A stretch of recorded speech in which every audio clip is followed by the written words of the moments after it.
नमस्कार, मी भाऊसाहेब कसबे. स्वागत आहे तुमचं माझ्या नवीन यूट्यूब चॅनलमध्ये. PM किसान सन्मान निधी म्हणजेच पंतप्रधान किसान सन्मान निधी योजनेचा जो काही हप्ता आहे, अर्थात PM किसानचा 21वा जो काही हप्ता आहे, त्याचं वितरण हे 19 तारखेपासून सुरू झालेलं आहे. पंतप्रधान नरेंद्र मोदी तमिळनाडूच्या कोइंबतूर येथून दुपारी 1 वाजता थेट लाभ हस्तांतरित करण्याच्या माध्यमातून शेतकऱ्यांच्या बँक खात्यात जो काही निधी आहे तो जमा करण्यात आला आहे.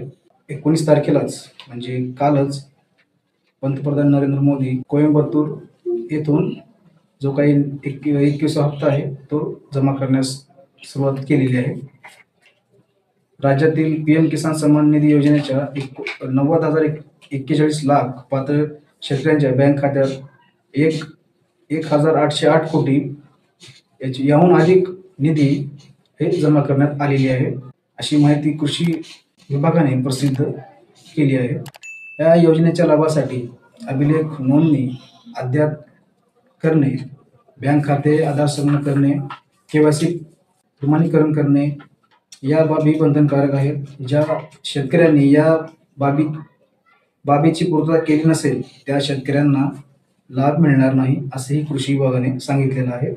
शेतकऱ्यांनी त्यांचा 21वा हप्ता जमा झाला आहे की नाही हे तपासण्यासाठी तसेच लाभ न मिळण्याचे नेमके कारण जाणून घेण्यासाठी सरकारने अधिकृत सुविधाही उपलब्ध करून दिली आहे.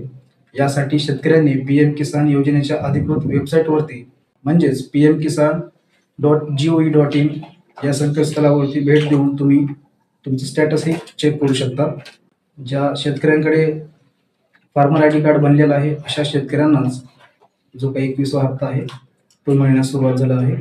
ज्या शेतकऱ्यांच्या डाटामध्ये काही ना काही मिसमॅच झाला असेल तर अशा शेतकऱ्यांना जो काही 21वा हप्ता आहे PM किसान सन्मान निधीचा तो जमा होणार नाही, कारण यामध्ये काही ना काही त्रुटी, काही ना काही अडचण ही निर्माण होत चाललेली आहे. ज्या शेतकऱ्यांकडे फार्मर ID आहे अशा शेतकऱ्यांनाच याचा लाभ हा लवकर मिळत आहे. ज्या शेतकऱ्यांचा डाटा हा व्यवस्थित नसेल तर अशा शेतकऱ्यांना यामधून वगळण्यात येत आहे. ज्या शेतकऱ्यांचा डाटा व्यवस्थित आहे अशा शेतकऱ्यांनाच याचा लाभ मिळणार आहे. अशी एक छोटीशी अपडेट होती. चॅनलवर जर नवीन आला असाल तर चॅनलला सबस्क्राईब करून ठेवा. असेच महत्त्वपूर्ण व्हिडिओज तुमच्यापर्यंत मिळत राहतील. भेटूया नवीन माहितीसह, नवीन अपडेटसह. धन्यवाद.